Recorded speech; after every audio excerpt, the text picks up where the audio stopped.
I don't really know what love is like, Carol Lynley admitted wistfully. Because Lynley never found it, except for my baby. Her baby, Jill Victoria Salzman. How ironic that Carol, whose husband had accused her of being an unfit mother, had found her only experience of love in motherhood. Young, beautiful, infinitely desirable, the last thing you'd think of Carol is that she'd have trouble finding love. What went wrong? Where has he been hiding all these years, the man who should have shown her what love really is? Carol doesn't have the answer. Not that men haven't let her know they desire her. Complete strangers ask her to go away with them for the weekend.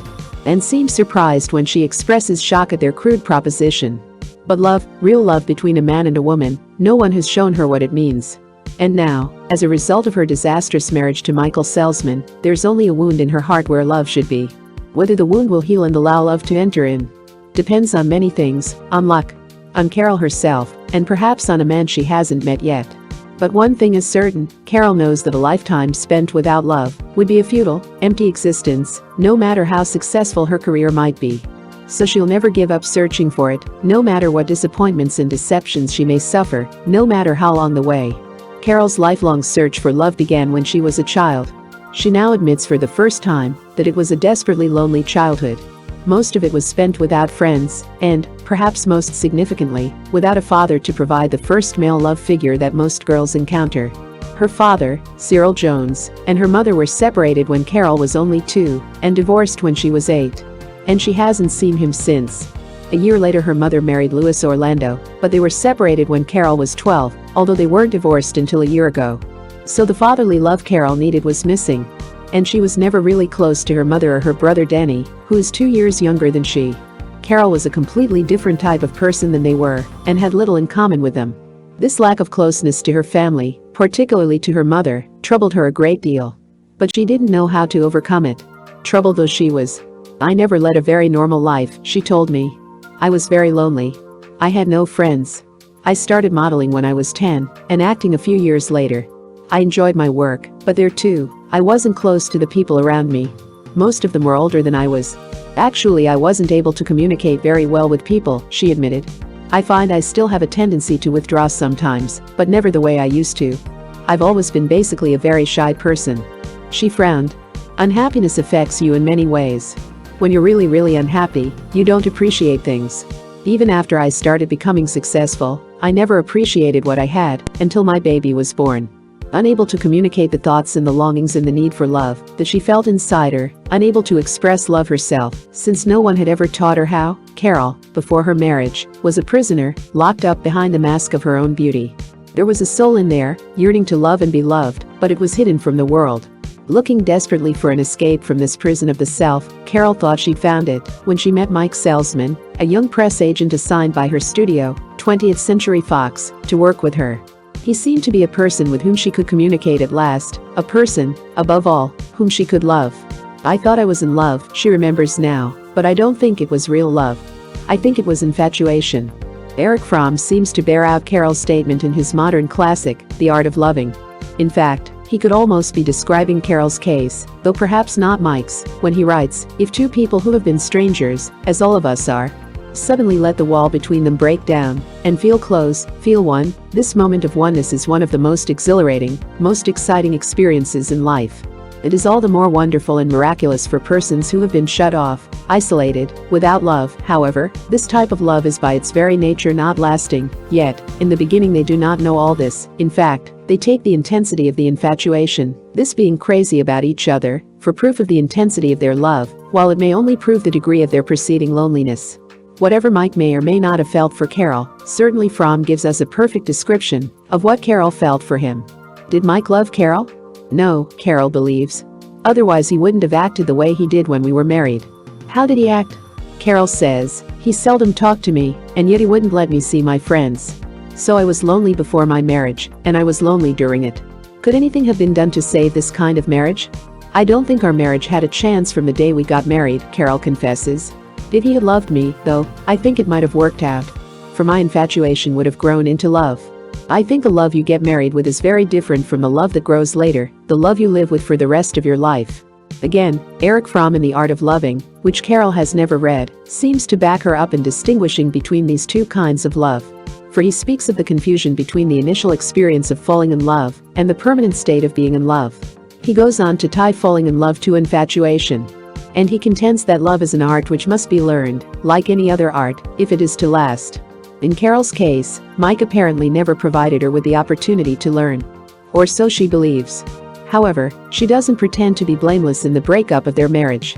My biggest mistake was in marrying the wrong person, she maintains. But I thought I was in love with him, when actually I was looking for an escape from my unhappiness. I also made a mistake in letting him walk all over me. You see, when I got married, I was very conscious of a serious fault that I'd always had, being stubborn, too strong-willed. If I hadn't been so stubborn, perhaps I'd have listened to all the people who told me that Mike wasn't the man I should marry. But once we did get married, I leaned over backwards to avoid being stubborn in my relationship with Mike.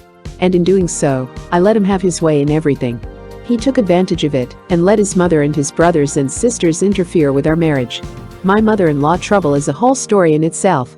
To him, I was always wrong and she was right. If I'd stood up to him when we first were married, perhaps he'd have behaved better toward me, and we could have had a happy marriage. But I was determined not to be stubborn, which, perhaps, was a form of stubbornness in itself. Another thing Michael wanted to do was change me.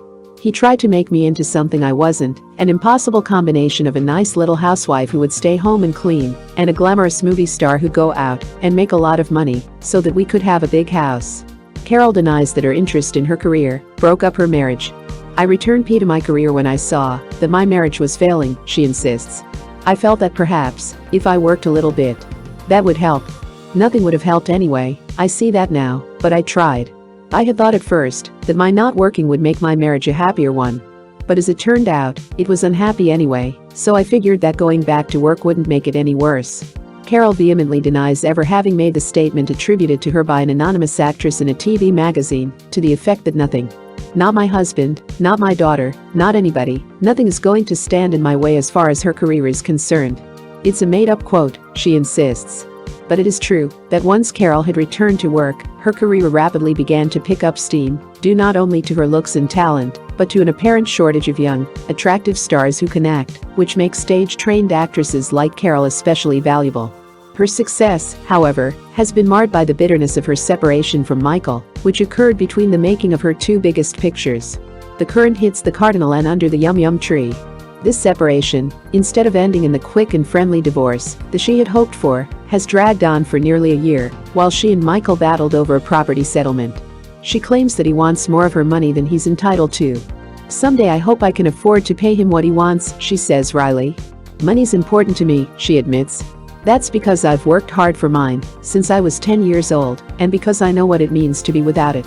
And yet, when I got married I voluntarily gave my mother half of everything I had, because I wanted to, for I felt she was entitled to it. She never asked me for it. As for Michael, had he helped me earn it, I would be only too happy to give it to him. But it's money that I earned through no help of his, and I don't feel he's entitled to it. On the other hand, if it means that he would leave me alone and stop making my life miserable, if I would give him some money, then I would give him money. But I would not give him half of everything I own, because that means less money for my child. Jill is today the center of her life, and to Carol she can do no wrong. She's happy, warm, loving and outgoing, Carol enthuses. She's all over the house dancing and singing la la la la. Thanks to my baby, I'm not lonely the way I used to be. We go everywhere together. I take her to the park and out shopping at the supermarket, and as a special treat we love to go out to lunch together at Lynley's restaurant in Beverly Hills. How important is Carol's career to her, the career for which Michael claims she broke up their marriage? My career is very important to me. All I have now is my baby, myself and my career, she pointed out. I don't have anything else. But if I had to choose between my career and my baby, my God, I choose my baby, because she's worth 100 careers. My baby is the most important thing in the world to me. Carol loves to go out to dinner and a movie, but until recently she only dated her agent Norman Brokaw, her publicist Guy McElwain and a few old friends. Then, in late October, she also began dating Eddie Fisher, and they were seen dining together at La Scala in Beverly Hills. Actually, it wasn't the first time they'd known each other. They had worked together in Eddie's TV show several years previously. But now they were brought together by a mutual friend. As of this writing, it's impossible to predict whether Carol's relationship with Eddie will become serious. But she says she likes him and considers him a very nice person. Neither Carol nor Eddie are rushing. When I asked her if the failure of her first marriage had made her cautious about marrying again, Carol retorted, "Yes, sir. I don't think I can be too cautious. Even the mere mention of marriage makes me break out in a cold sweat. I had so much unhappiness with my first that I quake at the thought of the next. And yet I want to get married again because I believe in it. I think marriage and children are the most important things in a woman's life. And I don't think I'm meant to live alone. But as far as any specific person or time, I get nervous at the very thought. I made one terrible mistake. I don't want to make another." To avoid making just such a mistake, Carol has already given some thought to the kind of person she'd want for a husband if she ever married again. A capsule summary of her ideal husband would be a man as little like Michael Selzman as possible. And on the positive side, she knew what she'd like in a husband. "I think that when, and if I ever get married again, I'll marry a man much older and more mature." Then you're dealing with an entirely different type of person, not an emotional little boy. "I think a man who's more mature will be able to understand me more, and I don't think I'm an easy person to understand at all. And it should be a man who doesn't have any mother problems, since that is the hardest thing in the world for a wife. Because you cannot compete, whatever you do is wrong. I also want a man who's well established.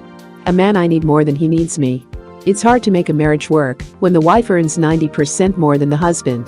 Because then you get into my case, where at first we lived on his salary and saved mine, and then we started using my money too, and then it ended up with his attaching my bank account. It's obvious that her first marriage has left Carol with a bitter taste in her mouth. But because she feels that love and marriage are vital to a woman's happiness, she hopes that in time she will find the right man. Then perhaps she'll be able to forget the unhappy experience she is still passing through and go on to build a mature and lasting relationship with a man who will teach her what love really is. Photoplay magazine, April 1964 news.